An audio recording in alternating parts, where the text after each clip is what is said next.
Neste vídeo vou tentar explicar a demonstração de outro teorema básico de álgebra linear.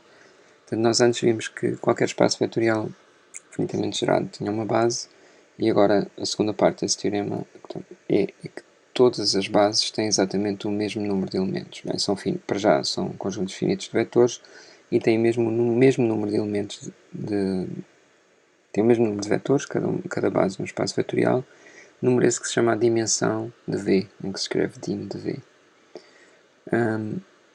Por exemplo, no caso de V igual a R3, está a dizer que qualquer base de R3 tem 3 vetores, o que é uma coisa, digamos, se pensarem que as bases são referenciais, de facto, os referenciais em R3 precisam de exatamente 3 vetores, nem mais nem menos. Este teorema é importante porque no fundo, pronto, está a dizer que o conceito de dimensão, portanto, o que é o número de elementos de uma base? Lembrem-se que quando nós temos uma base para um dado espaço vetorial V, então a base estabelece um dicionário entre vetores em V e listas de n números, que são as coordenadas do vetor V naquela base. Portanto, são as componentes da única combinação linear dos elementos da base que produz o vetor V. E este teorema está a dizer que as listas têm todas o mesmo comprimento, ou seja, pronto, os números de parâmetros que nós precisamos para descrever o vetor V, o número de escalares, está bem definido. Okay? E de facto, o número de parâmetros que nós precisamos para descrever um conjunto é a ideia intuitiva do que é a dimensão desse conjunto, e portanto isto está a dizer que essa ideia de dimensão faz sentido neste contexto restrito dos espaços vetoriais. Ok. Pronto, então recordar que uma base é um conjunto que é linearmente independente e que gera V. Portanto, linearmente independente significa que dados n elementos distintos da base, uma combinação linear deles só pode ser zero se os coeficientes forem zero. Gerar V significa que qualquer vetor de V pode ser expresso como uma combinação linear de elementos de V. Portanto, no caso em que é uma base, por um lado podemos escrever como uma combinação linear de elementos de V, por outro lado, essa combinação linear é única e aqueles números α1 e α n são as suas coordenadas. Ser finitamente gerado é a existência de um subconjunto finito dentro do espaço vetorial, tal que a expansão linear desse conjunto é V. Okay? E nós já vimos que quando tem um espaço vetorial finitamente gerado, na realidade, qualquer conjunto finito de geradores contém uma base. E, portanto, no espaço finitamente gerado há sempre uma base finita. Agora, o que nós queremos ver é que, na realidade, quaisquer bases para já são finitas e, além disso, têm o mesmo número de elementos, que se chama a dimensão. Este teorema é uma consequência de um resultado que também é importante de qualquer forma. É uma consequência mais ou menos imediata do seguinte resultado, que é que suponhamos que eu tenho um espaço vetorial V e que tem uma base com n elementos, V1, Vn. Então, qualquer subconjunto V com mais de n elementos é linearmente dependente. Okay?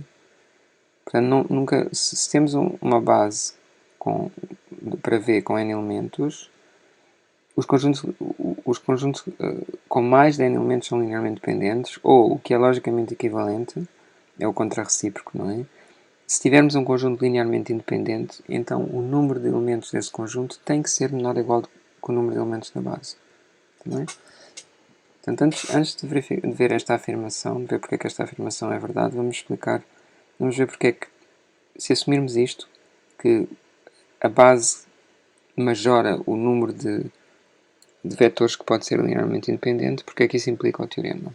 Okay?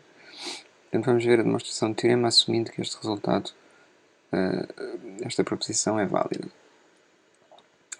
Okay.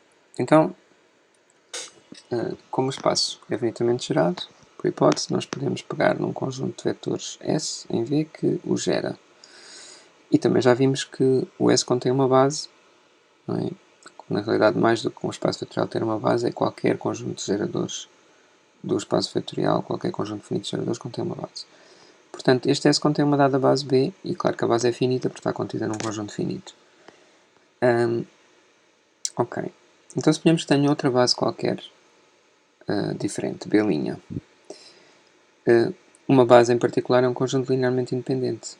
Mas pela proposição, que eu estou a assumir, já vamos ver depois a demonstração, qualquer conjunto linearmente independente tem no máximo o número de elementos da base. Não é? Se tiver mais do que o número de elementos da base B, do que nós partimos, esse conjunto, a proposição disto tem que ser linearmente dependente. Então, em particular, isto mostra que qualquer base de V tem que ter um número finito de elementos, tem que ser menor ou igual do que o número de elementos da base B que nós obtivemos a partir do conjunto de geradores S. Ok. Portanto, para já, elas são sempre em número finito. E agora vamos ver, é muito simples, que se tivermos duas bases quaisquer, o número de elementos é igual. Portanto, pegamos em duas bases de V e nós queremos ver que o número de elementos de B1, que escreve-se com este sinal cardinal, não é? O cardinal de B1 igual ao cardinal de B2. E é só simplesmente aplicar duas vezes a proposição, porque como o B1 é uma base e o B2 é linearmente independente, a proposição diz-nos que o número de elementos do conjunto linearmente independente B2 tem que ser menor ou igual do que o número de elementos da base B1. Mas agora, trocando os papéis do B1 e do B2, o número de elementos do conjunto linearmente independente B1 tem que ser menor ou igual que o número de elementos da base B2. Pronto, então as duas desigualdades são válidas e significa que o número de elementos de B1 é igual a B2. Portanto é só isto. Ok, e então deixem-me explicar-vos então uma demonstração desta proposição, que não é na realidade aquela que eu pus no guia das aulas, porque esta demonstração aqui, esta só se aplica na realidade dos espaços vetoriais finitamente gerados, enquanto que a demonstração por indução que eu pus no guia das aulas, na realidade aplica-se, desde que uma pessoa saiba fazer indução transfinita, aplica-se a quaisquer espaços vetoriais para ver que duas bases têm sempre o mesmo número de elementos, que se o espaço não for finitamente gerado é um número infinito, não é? É um cardinal infinito. Ok, então vamos ver a demonstração da proposição. Então, o que é que eu tenho que fazer? Dão-me uma base com um certo número de elementos, vamos dizer que tem n elementos, e o que eu quero mostrar é que se me derem um conjunto que tem mais de n elementos, tem um número m maior do que n de elementos, esse conjunto tem que ser linearmente dependente. O que é ser linearmente dependente? Eu tenho que explicar como é que arranjo escalares α1, αm que não sejam todos nulos, tais que a combinação linear dos elementos de S com esses coeficientes dá zero. Ok? Pronto. Então, eu tenho que usar a minha base, não é? Então, o que eu posso fazer, uma vez que tenho a base, é eu posso escrever os meus m elementos do conjunto S em função dessa base, não é? Portanto, na realidade só estou a usar aqui que a base é um conjunto de geradores. Portanto, eu posso escolher escalares, agora vou precisar de dois índices. Há um índice que corresponde ao vetor do conjunto S e há outro índice que corresponde à coordenada desse vetor na base V1, Vn. E, portanto, eu posso escrever o primeiro vetor do conjunto S como A1, 1V1 mais A1, 2V2 mais A1, NVN. E a mesma coisa para todos os vetores. O segundo seria A21, V1 mais A22, V2 mais A2, NVN, etc. Ok? Ok, então, basicamente o que eu vou fazer, é para isso servem as bases, eu vou escrever aquela condição que eu sei que se verifica, que é α1, W1 mais αm, Wm igual a 0, e vou escrever essa condição na minha base, na base V1, Vn. Okay? Como é que fica? Portanto, há uma expressão que parece um bocadinho complicada, temos simplesmente que substituir na expressão o W1, W2, Wm por estas expressões em função da base que temos. Portanto, eu fiz isto aqui, e o que é que dá? Dá α1 vezes aquele comboio, A1V1 mais A12V2 mais A1NVN, mais α2 vezes o mesmo comboio para o W2, mais αm vezes o comboio do Wm, igual a 0. E agora, estamos num espaço vetorial, eu posso manipular as combinações lineares, posso pôr em evidência os vetores da base e, se eu fizer isso, fico com estas expressões a multiplicar por cada um dos vetores da base. Alfa1, A1, por exemplo, o que está a multiplicar por V1 seria Alfa1, A11, mais Alfa2, A21, mais Alfa-M, AM1. E, portanto, recordem que a hipótese é que a combinação linear dos WIs dava 0. Portanto, esta combinação linear dos VJs também tem que dar 0. Não é? É simplesmente a combinação linear dos WIs escrita ou expressa em função da base que eu escolhi, a base V1Vn. Ok, mas vamos lá ver. O V1Vn é linearmente independente. Portanto, como é que uma combinação linear de vetores V1, Vn se pode anular? Só se os coeficientes se anularem. Ou seja, esta condição, a equação alfa1 W1 mais alfa m Wm igual a zero, nesta base traduz-se neste sistema. Primeiro coeficiente igual a zero, segundo coeficiente igual a zero, enésimo coeficiente igual a zero.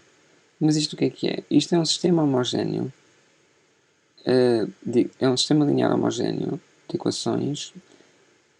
Quantas equações é que há? Há n, tantos como os vetores da base. E quantas incógnitas é que há? As incógnitas são os meus escalares. Eu queria achar os escalares alfa1, alfa-m. Há m, que é um número maior do que n. Então, mas qualquer sistema linear com mais equações, linear homogéneo, com mais equações do que incógnitas, tem sempre soluções diferentes de zero, não é? Tem infinitas soluções, porque, não é? Quando aplicamos Gauss, não é? Há de haver alguma coluna que não tem um pivô e a variável correspondente a essa coluna fica livre, não é? E pronto, então quer dizer, isso era o que nós queríamos. Portanto, conseguimos arranjar alfa1, alfa-m não todos nulos, tais que este sistema se verifica, o que é equivalente a dizer que alfa1 W1 mais alfa-m Wm dá zero. E isso mostra que o conjunto S é linearmente dependente.